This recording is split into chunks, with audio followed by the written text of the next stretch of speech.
सुप्रभात बच्चों। प्रातःकालीन कक्षा में आप लोगों का हार्दिक अभिनंदन। बेटा चलिए, अब पिछली कक्षा में हम लोगों ने ये अभ्यास 2 में तत्सम, तद्भव, विराम चिन्ह और पठित गद्यांश टॉपिक के अंतर्गत सिर्फ यही नहीं, बहुत सारे कुछ अन्य टॉपिक का हम लोगों ने सीखा और उसके बाद रिवीजन किया। ये अभ्यास यही है बेटा जिसमें कि व्याकरण का हम लोग बहुत सारा ऐसा टॉपिक होता है जिसको कि रिवीजन करते जाते हैं, है ना। तो इन चीज़ों का यानी साथ साथ हम लोग अपनी पढ़ाई सीखना और उसके बाद पुनरावृत्ति का कार्य भी करते चलेंगे, ठीक है ना। तो हम लोगों ने इसमें सीखने के अलावे अनुस्वार, र का विभिन्न प्रयोग, नुक्ता वगैरह का रिवीजन किया, मुहावरे का प्रयोग सीखा, ठीक है।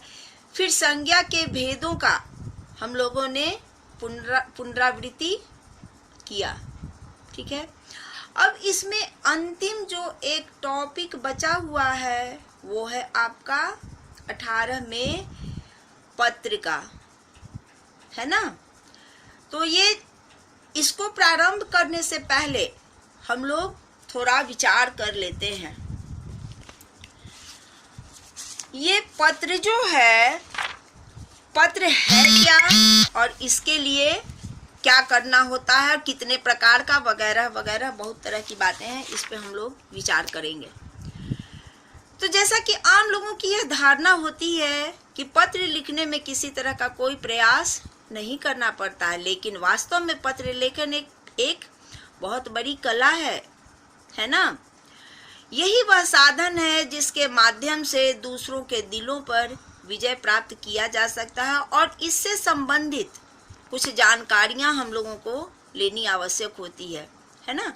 तो अतः पत्र लिखना एक ऐसी कला है जिसके लिए बुद्धि और ज्ञान की परिपक्वता, विचारों की विशालता, विषय का ज्ञान, अभिव्यक्ति की शक्ति और भाषा पर नियंत्रण की आवश्यकता होती है ना। इन सब चीज़ों पे ध्यान देना अत्यावश्यक होता है। पत्र केवल हमारे कुशल समाचारों का आदान प्रदान का माध्यम नहीं है, बल्कि उसके द्वारा आज के वैज्ञानिक युग में संपूर्ण कार्य व्यापार का पता चलता है, ठीक है ना। अब चलिए हम लोग पत्र लेखन से संबंधित पत्र लेखन की विशेषताओं में कुछ बातों पे हम लोग विचार कर लें। तो ये पहला है सरलता, है ना।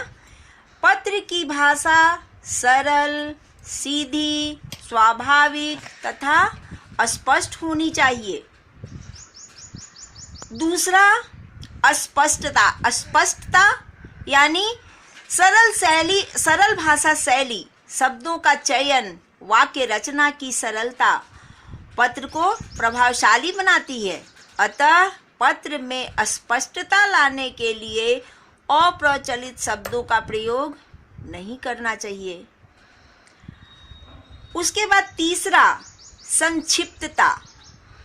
संक्षिप्तता ये ध्यान देना अति आवश्यक होता है बेटा, है ना। तो पत्रों में अनावश्यक विस्तार नहीं होना चाहिए, विशेषकर व्यावसायिक पत्र में। व्यावसायिक समझते हो ना, ऑफिशियल, जो कि औपचारिक पत्र के अंतर्गत आता है, ठीक है। उसके बाद चौथा है आकर्षकता।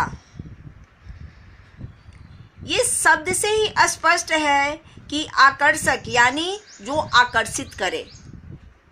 तो आकर्षित करने के लिए, आकर्षकता पत्र में बनाए रखने के लिए हमें क्या करना चाहिए कि व्यावसायिक पत्र विशेष रूप से सुंदर तथा आकर्षक होना है। वैसे तो हर औपचारिक अनौपचारिक सारे पत्रों को लिखते समय आकर्षक हो, ये हमें ध्यान रखना चाहिए, लेकिन यहाँ ये मुख्य रूप से आपको व्यावसायिक पत्र के विषय में बता रही हूँ कि लिखते समय स्वच्छता पर विशेष ध्यान देना चाहिए। उसके बाद 5वां हो गया मौलिकता। मौलिकता पत्र की विशेषता होती है। पत्र लेखक को पत्र में स्वयं के विषय में कम तथा प्राप्तकर्ता के विषय में अधिक लिखना चाहिए। समझ में आया? तो ये पत्र लेखन करते समय, ये पत्र लिखते समय हमें मद्देनजर इन केंद्र बिंदुओं की ओर ध्यान रखते हुए और तब हमें पत्र का प्रारंभ करना चाहिए। अब आइए इसके प्रकार एवं प्रारूप पे हम विचार करते हैं, है ना। प्रकार और प्रारूप। तो सबसे पहले ये जान लें कि प्रकार क्या हो गया, यानी ये कितने तरह का होता है। जैसा कि बेटा हम लोगों ने पहले से ही हमें पता है कि, और फिर इसका वही चीज़ कहते हैं कि रिवीजन के रूप में हम जान लें और फिर से उसको तब हम ये प्रारंभ करें। पत्र 2 प्रकार का होता है, जैसा कि हम लोग जानते हैं। पहला क्या हो गया? औपचारिक, और दूसरा हो गया अनौपचारिक, है ना। तो औपचारिक और अनौपचारिक, औपचारिक क्या होता है और अनौपचारिक क्या होता है? औपचारिक पत्र जो हुआ वो सरकारी, गैर सरकारी तथा अर्ध सरकारी, प्रार्थना पत्र, आवेदन पत्र, संपादक का पत्र, व्यावसायिक पत्र आदि औपचारिक पत्र की श्रेणी में आते हैं।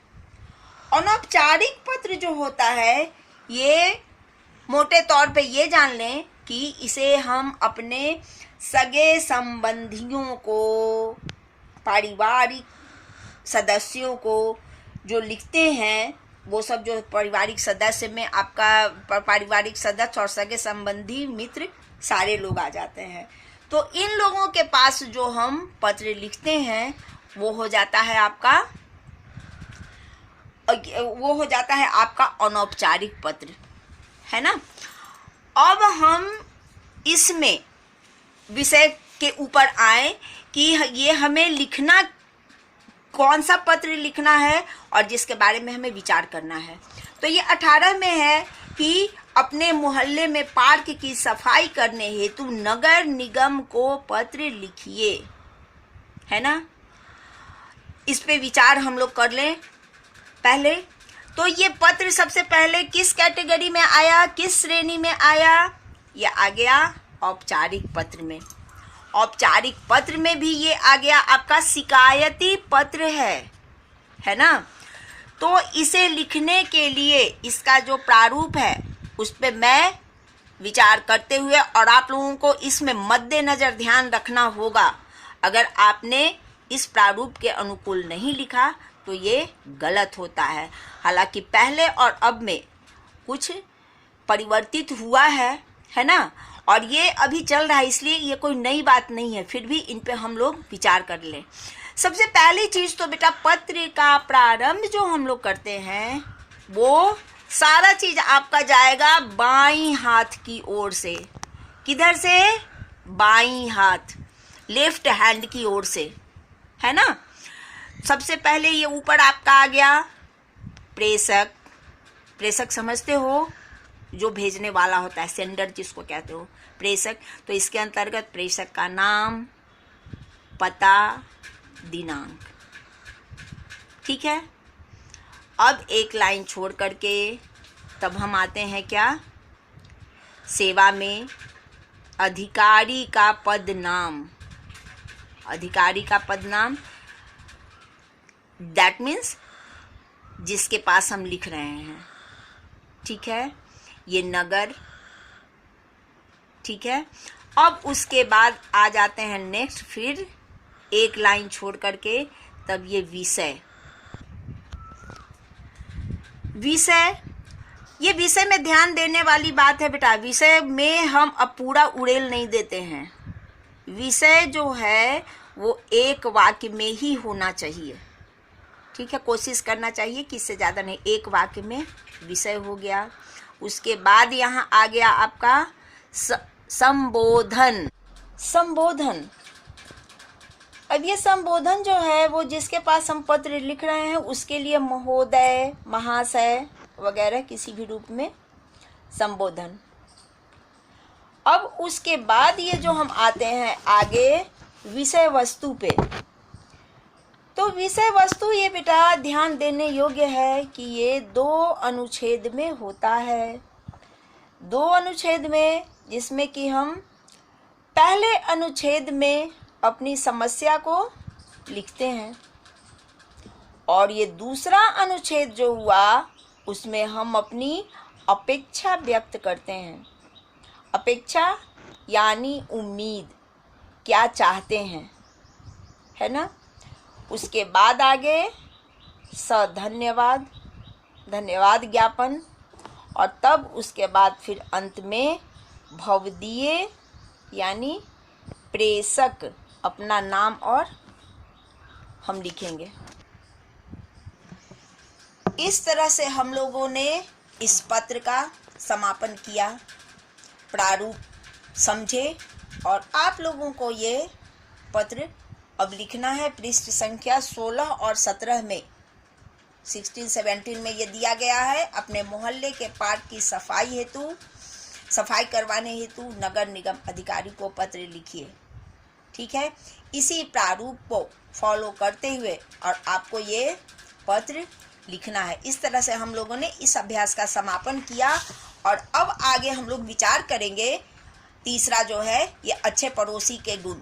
अच्छे पड़ोसी के गुण हम लोगों ने ज्ञान सागर में पढ़ा है और उसी से संबंधित आप लोगों को जैसा कि पता है ये अभ्यास होता है और अभ्यास को करते समय उससे रिलेटेड जो होता है संबंधित बातें आती हैं जिसको कि विचार करते हैं। तो इसमें यह टॉपिक जो आपका है उपसर्ग और प्रत्यय है ना। उपसर्ग और प्रत्यय ये कोई नई चीज नहीं है बेटा। इसका हम लोग पिछले क्लास से 4-5 से ही करते आए हैं। तो फिर भी ये आंशिक रूप में इस पे हम विचार करते हुए आंशिक रूप में विचार करना अर्थात ये हम लोग इसकी पुनरावृत्ति फिर से अपने इसको रिकॉल करें और तब फिर इस अभ्यास पे हम लोग आते हैं। तो ये उपसर्ग और प्रत्यय जैसा कि हमें पता है शब्द रचना की दृष्टि से हिंदी भाषा में 3 प्रकार के शब्द हैं, रूढ़, यौगिक, योगरूढ़। रूढ़, यौगिक, योगरूढ़। यौगिक शब्दों का निर्माण किसी शब्द में अन्य शब्दांश का मेल होने से अथवा 2 शब्दों के मेल से होता है। जैसे अन्याय शब्द में अशब्दांश तथा न्याय शब्द के मेल से बना है।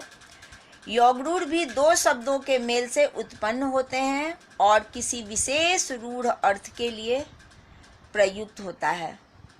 ठीक है ना।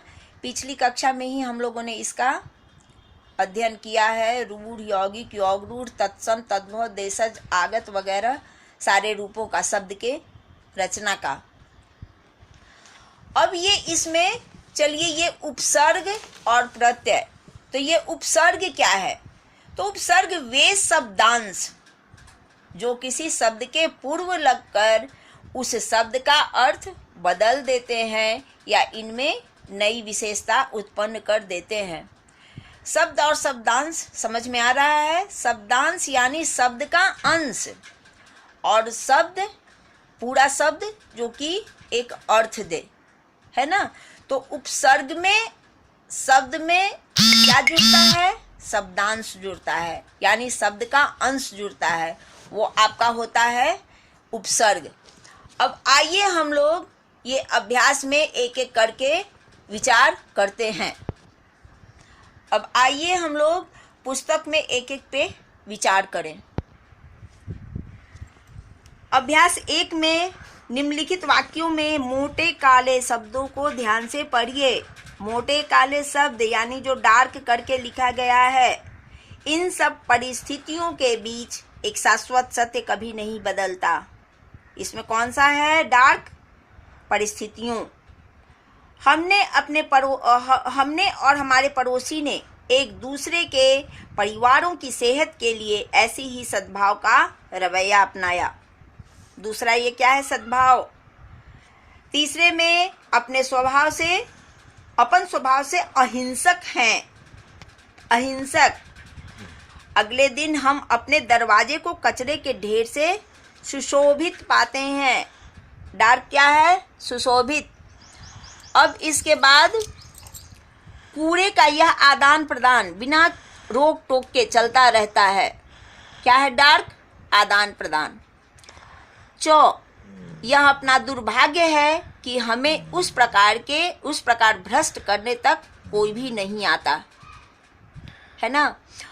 अब ये देखिए कि इनमें से जितने भी शब्द आए हैं मोटे काले शब्दों में, इन सब का लिख करके परिस्थितियों, सद्भाव, अहिंसक, सुशोभित, आदान प्रदान, दुर्भाग्य, इसका शब्द ये मूल शब्द आगे ये जुड़ा, जैसा कि उपसर्ग में बताएं, शब्दांश जोड़ते हुए और तब ये बताते हुए और तब इसका उपसर्ग का उदाहरण प्रस्तुत किया गया है। नीचे देखिए ये स्पष्ट रूप से लिखा गया है कि ऊपर दिए गए सभी शब्दों के आरंभ में एक शब्दांश जोड़ा गया है, जिसके जोड़ने से शब्द के अर्थ में एक विशेष परिवर्तन आ गया है।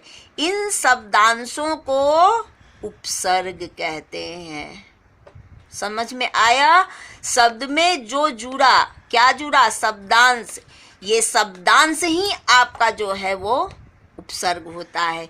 इस तरह से आपका ये परिभाषा क्या हुआ कि वे शब्दांश जो किसी शब्द के पहले लगकर उनके अर्थ में परिवर्तन या विशेषता लाते हैं, उसे उपसर्ग कहते हैं या वे उपसर्ग कहलाते हैं। क्लियर? चलिए, अब उसके बाद ये आपको अभ्यास के लिए नीचे दिया गया है और तब ये क्या होगा ये बताना है। मूल शब्द, इसमें आगे जुड़ा ये शब्दांश जो जुड़ा उसको हम क्या कहें? उपसर्ग। तो क्या है? प्रति प्लस कार, प्रतिकार। अनु प्लस मान, अनुमान। अभि प्लस नौ, अभिनव। अव प्लस गुण, अवगुण। वि प्लस द्रोह, विद्रोह।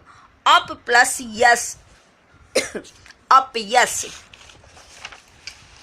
अब ये आ जाइए 6 में। उप प्लस कार, उपकार। कु प्लस मार्ग, कुमार्ग। दुर प्लस बल, दुर्बल। बे प्लस ईमान, बेईमान। ये आपको पता है ना, दूर प्लस बल, रॉ में ये हल चिन्ह लगा हुआ है और उसके बाद फिर क्या होता है कि ये जब हम दुर्बल शब्द लिखते हैं तो यहाँ पे आपका आ जाता है इस तरह से दुर्बल, बौ पे रेफ। समझ में आ गई? चलिए, अब चौथा में यही आपका शब्द दिया गया है और इसमें से मूल शब्द और उपसर्ग को अलग करना है ना। अब आपका क्या है? निदान। क्या होगा? नी प्लस दान, दान मूल शब्द, नी उपसर्ग। निर्भय, निर प्लस भय। निर या आपका इसी तरह से दूर की तरह होगा, र में नीचे हल चिन्ह है ना। निर प्लस भय, भय मूल शब्द। गौ में पराजय, परा प्लस जय। घ में परिजन, परि प्लस जन। ठीक है। प्रस्थान, प्र प्लस स्थान। अब ये 5वां में जो दिया गया है, ये आपका शब्द दिया गया है, इसमें उपसर्ग जोड़ करके और नया शब्द बनाना है। ठीक है ना। और ये आपका बॉक्स में उपसर्ग दिया गया है और इसको जोड़ करके और तब लगा करके किसमें क्या होगा ये आपको बनाना है। ये आप लोगों को मैं गृह कार्य के रूप में दे रही हूँ। इसे आप लोग कहाँ कीजिएगा? बुक में जो भी हो कीजिएगा, लेकिन आप इसको हमें कॉपी में करके और तब उसके बाद फिर दिखाइएगा। ठीक है। इस तरह से हम लोगों ने उपसर्ग तक किया। अगली कक्षा में ये प्रत्यय पे हम लोग विचार करेंगे, है ना। अब गृह कार्य के रूप में आप लोग बेटा ये कीजिएगा, पत्र को लिख लीजिएगा और उसके बाद ये जो दिए हैं पृष्ठ संख्या 20 का 5 ये जो है ये आप लोगों को कॉपी में करके और तब हमें दिखाइएगा, ठीक है ना। चलिए इस तरह से हम लोगों ने अब आगे अगली कक्षा में प्रत्यय पे विचार करेंगे। धन्यवाद बच्चों।